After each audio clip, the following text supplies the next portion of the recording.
Some of you will probably get tired of hearing this, but I'm a huge Keira Knightley fan, so I'm really excited that today is one of her films. For those of you that know her movies, you're probably already assuming that there's some infidelity going on in it, but you know what? You're spot on. This is 2019's The Aftermath. Spoiler alert, this is just my opinion on the film. For those of you that wish to watch the film on your own time, links to the film are in the description. Rachel rides on the train as she treks through a snowy landscape, and she hears how some of the other British families are raising their children to treat the enemy. As we pan over a war-torn city, we see Rachel's husband Lewis watch as the city tries to maintain what civility it has left. Soon, Lewis and his car arrive at Lubert's house, and they acquire it by order of the Crown. Afterwards, Lewis goes to pick up Rachel at the train station, and she seems ecstatic to see him. Their encounter's rather awkward, but you can tell that they're trying. Back at the house, Lubert practices his introduction, and he finishes packing up his belongings. Sometimes it's hard to believe that this was less than a century ago. 77 years, actually. Do you think we'll see something like this in our lifetime? As they ride through the broken city, Rachel explains that times have been difficult with him being away for the war. As the car approaches the house, Lubert steps outside to greet him. After a less than warm greeting from Rachel, Lubert brings them inside and gives them the grand tour. By the end of it, Lubert lets them know that he and his daughter will stay out of their way until it's time for them to head to the camps. When he goes up to the attic, he watches as Rachel and Lewis try to catch up. That night, Rachel and Lewis lie in a bed together for the first time in a while, and Rachel notices Lewis' cigarette holder with a picture of their son in it.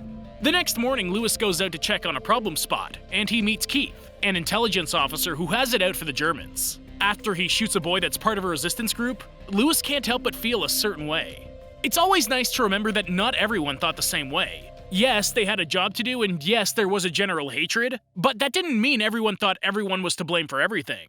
Some people were able to separate the small problem group from the bigger group, and I feel like that's something we've lost again. Back at the house, Rachel runs into Frida, Lubert's daughter, and she tries to make conversation. Frida's none too happy with losing her home, and she leaves to go to the attic. Lubert tries to make small talk about it, but Rachel isn't too welcoming. Downstairs, Rachel meets the maid Heike, and she sits down to have some coffee. Just then, Lewis makes his way home and comes in to have breakfast. Lewis brings up the idea of letting the Luberts stay with them instead of going to the camps, and Rachel can't help but voice her disapproval with the decision. This isn't how it was supposed to be. None of this is how it is supposed to be. And yet here we are. Don't you hate times like that? I hate knowing that this is how some people were during that time, but when you put yourself in the same situation, can you really say you'd act any differently? After telling Lubert the news, he quickly moves all of his and Frida's things to the attic. Rachel tries to make things seem a little more like home, but the staff aren't too keen on helping her do so. Soon, Rachel finds Lubert creeping up on her, and she makes sure it's known that they're to keep to their own zones. That night at dinner, Rachel proves that she's really trying to make an effort by accepting the help, but a quick conversation with Lewis makes her realize that things are as good as they used to be between them. The next day, Rachel goes into town, and she sees a little bit of what the rest of the town has to go through now that the war's over. She heads to the Hotel Atlantic to meet with Keith's wife, and she gets advice on letting the Luberts stay in the house. When she gets back home, she finds that Frida's playing the piano rather beautifully, but Lubert makes her go to the attic to keep from disturbing Rachel.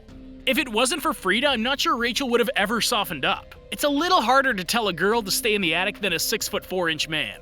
She tries to soften up a little bit, but Lubert makes sure to throw her rules into Rachel's face again. Smooth move, Lubert. The next day, Frida takes the bus, and she decides to skip school and heads into town with the rest of the camp members. Back at the house, Rachel takes note of Lubert some more, and he definitely takes notice of her. As Frida helps remove the rubble, she gets pulled aside by a rebel boy, and she starts to get into some things that her father definitely wouldn't approve of. Later that night, Lubert comes down to ask for permission to gather firewood, and Lewis even offers to pick him up something from when he and Rachel go out later that evening. Rachel and Lewis go to Keith's house where they sit down for dinner, and the divide in opinion couldn't be greater. The dispute on whether Lubert has been approved to go back to a normal life is a huge topic of discussion. The next day, Lubert goes into town, and Frida roams Rachel's zone and even takes the cigarette holder with the picture of her son. Back in town, Lubert goes in for questioning to obtain his papers saying that he's not a Nazi. This questionnaire is so loaded. Everyone's a patriot of a dictatorship when their lives are in danger. Not to mention, when a country goes to war, that country will always think that they're right to win. Lubert's questioning seems a little harsh, and when he gets back home, Rachel grills him about the stain on the wall that was there where the Führer picture was. Well, he's had enough of it, and he makes sure she knows that. Here, I'll give you a reason.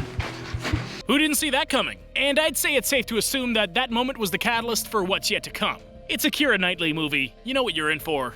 The next day, Frida follows the rebel boy to the hideout of others that share the same mindset, and she finds out that they're still faithful to Hitler's vision. That night, Rachael comes down all dressed up to join Louis for a very special dinner. After Louis gets a hold of her, he sends her upstairs so he can join her momentarily, but after he gets a phone call, he gets called away to handle an emergency in town.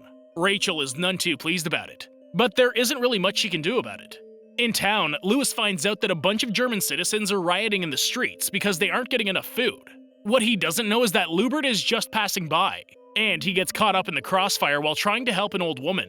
Even after Louis gets pulled from his car, he still tells the soldiers not to fire. When Lubert gets home, he tries to make his way up to the attic without bothering the house guests, but that doesn't work.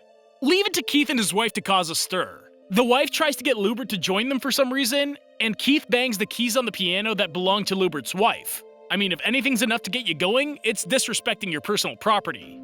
And Keith is fantastic at doing that, while drinking Lubert's private stock no less. After her guests leave, Rachael grabs some bandages and tells Lubert to come down so she can patch him up. He tells her that he was going to apologize for kissing her, but she tells him not to do such a thing. Within seconds, Rachael grabs him by the face and kisses him passionately. Here's the movie that we all knew was coming. You always know that you'll get a good bit of history and sultry story with Keira. On top of that, they start going at it on the kitchen table. And when they see the lights from Louis's car, Lubert doesn't even stop. He tries to finish. He gets a good 4 pumps in before Rachael finally half-heartedly tells him to stop. I feel like he would have kept going even if Louis walked in on them. The next morning, Louis noticed that his cigarette holder's missing, and he goes to question Frida about it. She hisses back. That's it. As everyone tries to continue living their lives, Lubert can't help but cast the occasional glance or touch Rachael as he walks by. After Louis gets news of an attack, he comes home to tell Rachael that he has to leave for a couple days. Rachael decides that this is a good time to question Louis about why he didn't take leave to come to his son's funeral.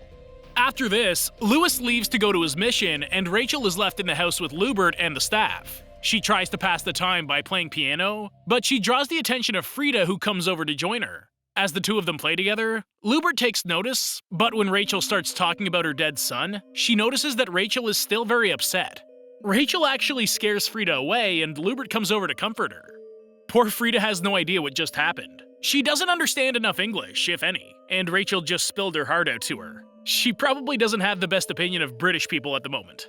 The next morning, Rachael actually comes up to Lubert's zone to ask if he and Frida want to join her for breakfast, and she even offers to let the hairdresser do Frida's hair the following day. Things seem to be going well in the household, and the three of them are actually acting like a family. After a movie, Frida heads out for the day, and Lubert and Rachael are left alone. They make the most of their time and they head up to the attic to make sure they aren't disturbed by any of the help. After a very intimate afternoon at the house, that I can't really show you too much of, we cut to Louis, who's approaching one of the prisons. Louis is brought to see the dead men from his unit, and they take him to see the man that killed them. After aggressive negotiations, Louis loses it when the man says that he'll bomb their children. It always blows my mind when the bad guy just so happens to say the exact same thing that he probably shouldn't. I mean, nothing would hit Louis in a more personal note than bringing up bombing his children. Bad move, man. Back at the manor, Lubert takes Rachael to a hidden cabin in the forest, and he starts talking about plans for the future. He plans on taking Rachael and Frida to another cabin he has in the Alps, and he plans on building it up as a home for them. This man could be a poster child for the Make Love, Not War slogan. He's lost his country, lost his home, lost his wife, and he's just ready to start over with the enemy's wife that hasn't even left her husband yet. His world is still crumbling, but he's already planning on rebuilding with this woman he fell in love with over the course of a week. Meanwhile, Frida goes to show the rebel boy her new hair, but the boy undoes it and tells her that he just liked it the way it was before. It reminds him of a true Hitler maiden. He then proceeds to ask about Louis, and Frida seems to be caught up in making out. Elsewhere, Louis has just finished his business, and he connects with the younger cadet that's driving him. He explains to the boy that he isn't proud of who he is, and he hopes that the boy never has to face the horrors and moral issues that he has. Rachael goes back to the Hotel Atlantic to meet with Keith's wife, and she asks for a favor. She mentions that Lubert hasn't been cleared by Keith yet, and she hopes to find out what's taking so long. Back at the house, Louis has arrived home, and he comes home to the merry sound of the piano being played. Rachael looks like she's been caught in the middle of making love with someone else right there. She couldn't look any more guilty and unhappy than she does at this moment. But the sad thing is, Louis is just so happy to be home that he couldn't see it even if he was looking for it. After kissing Rachael, Louis asks for Lubert, and he hopes to gather everyone once he cleans up a bit. That night, Lewis announces that he's been offered a new post, and Lubert has been cleared. Lewis tells them that he's been given a new post in London, and he hopes that this is a new beginning for everyone. In town, Frida goes to see her rebel boy, but when she finds a picture of Lewis with a note on the back, she rushes to warn them.